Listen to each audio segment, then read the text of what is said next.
Bonjour à toutes et à tous, bienvenue à Éléments de langage, mon podcast hebdomadaire avec diffusion tous les lundis soirs. Alors comme ça, M. Macron nous habitue à une polémique par semaine.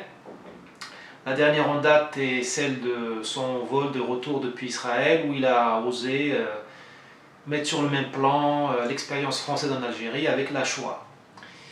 Ce n'est pas un acte isolé, c'est pour ça que je fais une vidéo parce que c'est une dangereuse accumulation de polémiques, d'incidents, de dérapages, de tout ce que vous voulez, qui raconte au fait en creux une histoire politique, une stratégie politique, une stratégie de communication.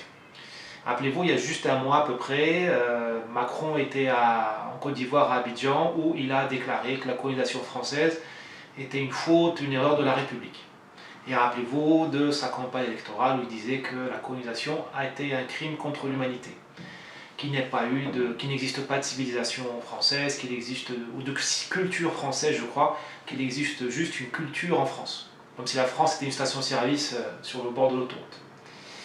Tous ces faits sont une réponse à plusieurs impuissances, plusieurs fiascos présidentiels et politiques, qui sont aussi des fiascos français. Et notamment la réforme de la retraite, qui est un fiasco. Il y a la sortie du Royaume-Uni de l'Union européenne, le Brexit, une catastrophe notamment pour le couple franco-allemand qui représente le leadership de l'Union européenne et qui n'a pas été capable de retenir une économie qui appartient au G7. C'est comme ça qu'il faut lire le Brexit. Ce n'est pas le Portugal ou la Grèce qui ont quitté l'Union européenne, avec tous mes respects pour ces peuples frères. C'est une économie du G7. C'est la City qui est partie de l'Union européenne, donc c'est une claque pour Merkel et pour Macron, entre autres. Il y a aussi l'énorme fiasco de la lutte antiterroriste, puisque le peuple français n'est pas protégé, ou du moins ne se sent pas protégé. N'importe qui, soi-disant déséquilibré, peut sortir en disant Allah Akbar et trucider des gens dans la rue. On a l'impression que les choses ne sont pas suivies. On est peut-être bon au niveau du Sahel avec Barkhane, mais pas du tout bon au niveau du territoire français. On peut me dire que les services de sécurité, les services secrets, désarment, désamorcent des conspirations terroristes et que vous ne nous mettez pas au courant. Bien entendu, je les félicite. Mais il est évident qu'il y a un climat de laisser aller, de laisser faire. Il y a un désordre et le terrorisme s'en empare et fait l'événement. Je pourrais aussi rajouter l'épisode honteux du théâtre des Bouffes du Nord, où vous avez le patron d'une nation du G7, de la République française, s'il vous plaît, l'héritier en ligne directe, on va dire, de Gaulle ou de Napoléon, même de Louis XIV, qui est encerclé dans un théâtre et qui sort de manière, on va dire, peu majestueuse. Tout cela, c'est le fond, c'est le contexte de fond de ces déclarations présidentielles qui n'ont rien de hasardeux ce ne sont pas des coïncidences. Il s'agit d'une stratégie de communication, de sortie de crise. Et comment on gère la communication de crise pour une entreprise ou même pour un État. D'ailleurs, les consultants sont à peu près les mêmes maintenant. C'est une partie du malaise français, malaise occidental. C'est que nous avons des consultants qui font de la com pour les entreprises et pour les États, et nous avons des managers qui font de la politique. Je pense notamment à Macron et son entourage. Mais ils ne sont pas les seuls. C'est toute une classe politique qui s'est alignée par le bas, sur les concepts des business units et des entreprises. Donc comment on gère une crise? On détourne l'attention. On s'est planté au niveau des retraites, on s'est planté au niveau du Brexit, on s'est planté au niveau du terrorisme, de la sécurité intérieure, on s'est planté, on s'est fait humilier au Bouffes du Nord. Et bien on détourne l'attention, on crée des mini-feux, des feux contrôlés, des incendies qu'on espère contrôler, limités, et c'est comme ça qu'on dit voilà, des bêtises au niveau de la colonisation. C'est donc une fuite en avant calculée dans le sociétal. Puisque cette histoire de colonisation, c'est une histoire qui appartient au domaine du sociétal. On n'est pas dans le social. Macron n'est pas là pour remplir les ventres des gens, pour donner à manger, ou pour réparer l'ascenseur social, ou réparer l'école française, ou la méritocratie, ou même équilibrer les dépenses publiques et ramener la France à l'équilibre budgétaire. Ça, ce serait une approche, un message social, un fait social dont bénéficieraient les Algériens. Il nous donne l'impression d'être solidaire de tous les damnés de la terre, des Algériens, des Sahéliens, des Africains, des Maghrébins, dont je fais partie. Eh bien, moi, j'aimerais bien qu'il ne se soucie pas de mon ego ou de ma victimisation ou de ma relation avec l'histoire. D'ailleurs, que je n'ai pas vécu. Moi, je n'ai pas vécu sous la colonisation. Mes grands-parents, oui. Mes aïeux, oui. Pas moi. Donc moi, mon problème aujourd'hui, c'est l'ascenseur social. Mon problème aujourd'hui, c'est qu'il n'y a pas de Maghrébins au sein du commandement de LREM, comme de LR ou du PS. D'accord? Moi, je voudrais bien que la diversité soit au niveau de la haute fonction publique. D'accord? Corps des mines, ENA et autres, et pas par les quotas. Je voudrais de l'excellence. Là, à ce moment-là, je dirais oui, merci. Là où vous vous occupez de moi.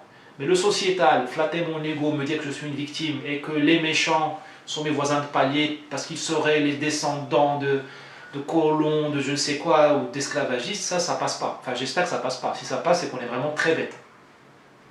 On est vraiment stupide au point d'être manipulé de manière aussi bête. Vous savez, le sociétal, c'est l'aveu d'impuissance des politiciens. D'accord? Avec le peuple de souche, on fait le sociétal comme on le connaît, hein, arc-en-ciel, tous les droits, tout ça, l'avortement, LGBT et autres, il y a du vrai là-dedans, hein. Je ne suis pas contre tout cet agenda-là, loin de là, mais il y a une grande dose de manipulation. On ne s'occupe plus, on ne prend plus soin du peuple, alors on lui donne du sociétal. Pareil pour le peuple de branche, qui n'est pas sensible aux arguments arc-en-ciel, pour des motifs que vous connaissez très bien, et bien on lui donne les arguments de la victimisation. On lui donne aussi de temps en temps des arguments islamistes. Il y a une tentation islamiste chez ce gouvernement. Il laisse faire les frères musulmans et tous les hurluberlus là, qui menacent et agressent et poussent un discours islamiste. C'est une tentation islamiste parce que c'est du sociétal aussi. C'est qu'on ne sait plus rien dire aux Français de branche, aux gens qui sont venus dans l'immigration, avec l'immigration, grâce à l'immigration, ils sont venus avec un but. Pour eux, pour leurs enfants, d'ascension sociale. Personne ne veut voir ses enfants vivre au RSA sur des générations, ou vivre dans le chômage ou dans la marginalité. Eh bien, comme on n'a plus rien à leur dire, l'économie étant bloquée ou pas assez dynamique, l'Europe étant une catastrophe, la Chine nous ayant bouffé vif, mangé cru au niveau de l'OMC, eh bien, on dit aux gens sociétal. Voilà, islamisez-vous, comme ça, vous nous foutez la paix, vous n'allez pas venir nous chercher, nous demander des comptes. C'est comme ça qu'il faut lire cette histoire de colonisation, donc de victimisation, et cette histoire d'islamisme. C'est le sociétal du monde multiculturel. Et Macron fait un bon diagnostic, ou un diagnostic correct, même s'il est cynique, de la société française. C'est une société qui est devenue multiculturelle. Je le dis à mon corps défendant, mais c'est la réalité. On ne peut plus dire, on ne peut plus réfléchir dans la France d'avant, c'est fini. Et Macron, c'est le populiste de la France multiculturelle. Il nous dit qu'il est au centre, en fait, il n'est pas au centre. Il y a les populistes de droite maintenant, les populistes de gauche, et vous avez maintenant les populistes du multiculturalisme qui font du sociétal sur le dos de la justice, l'égalité, et surtout le dos de la nation. Comme je vous l'ai dit, moi je voudrais bien qu'on me parle d'emploi, de job pour les immigrés et pour les Français de souche. Qu'on me parle d'espérance, qu'on me parle d'espoir, qu'on me parle de grandeur de la France. Parce que la grandeur de la France, elle va rejaillir, elle va ruisseler sur tout le monde, les Français de souche, les Français de branche, et même les immigrés qui sont encore étrangers. Bah, on ne nous parle pas de ça.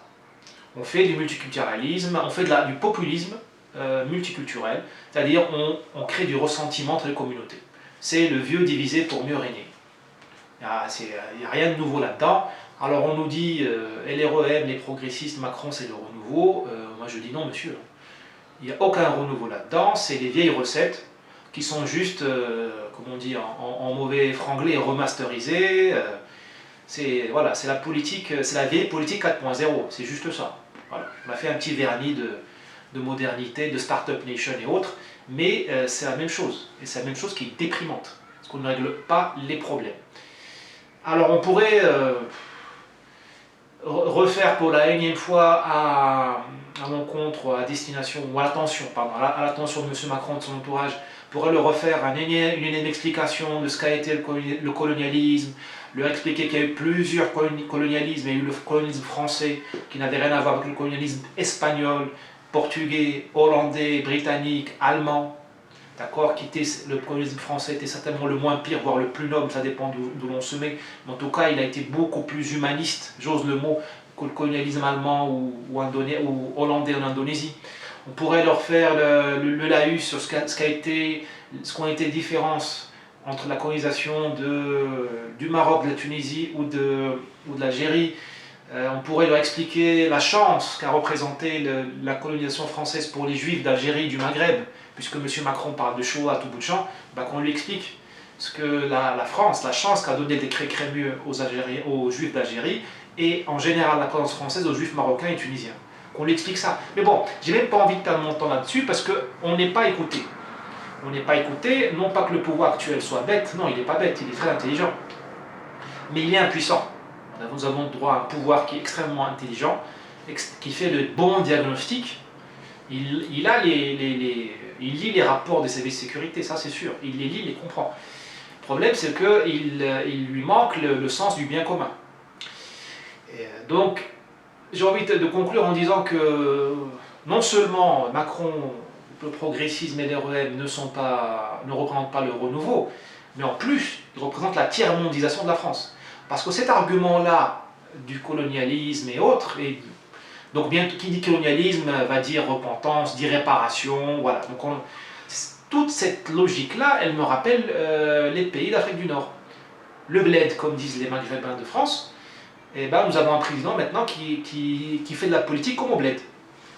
Alors chez nous en Afrique du Nord, quand tout va mal, qu'est-ce qu'on nous dit? Palestine, on nous dit oubliez votre quotidien, oubliez le chômage des jeunes, oubliez tout qui va à volo, regardez Jérusalem, Al-Quds, la Palestine.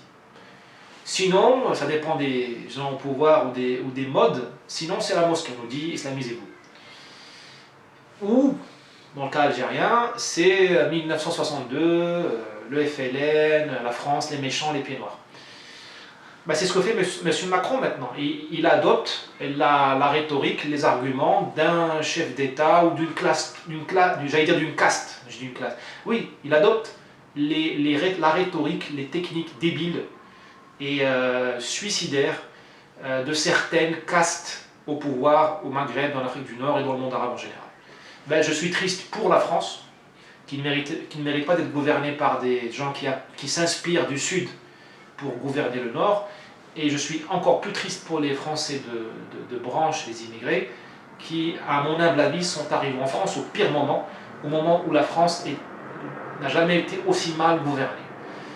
Voilà, donc si cette vidéo vous interpelle, faites-la circuler, envoyez-moi vos commentaires, bien entendu, sur des canaux sociaux habituels. J'ai envie de dire vive la République, vive la France, vive le roman national avec ses ombres et ses lumières. Et croyez-moi, la France n'est pas une cause perdue. D'accord? Donc, je suis certain que ce pouvoir ne rentrera pas dans l'histoire par la grande porte.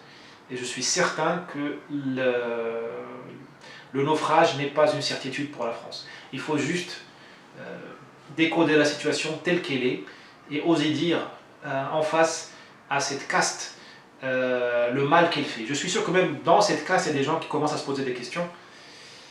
J'espère qu'ils finiront par rejoindre le camp de la lucidité. Aujourd'hui en France, il y a un énorme clivage. Je pense un des principaux clivages, c'est le clivage entre les gens qui sont lucides et ceux qui refusent de voir la réalité. Et je pense que la membrane, la tranchée, le fossé entre les deux est assez étroit pour que des gens puissent passer de l'autre côté. Merci à vous et à bientôt. À la semaine prochaine. Au revoir.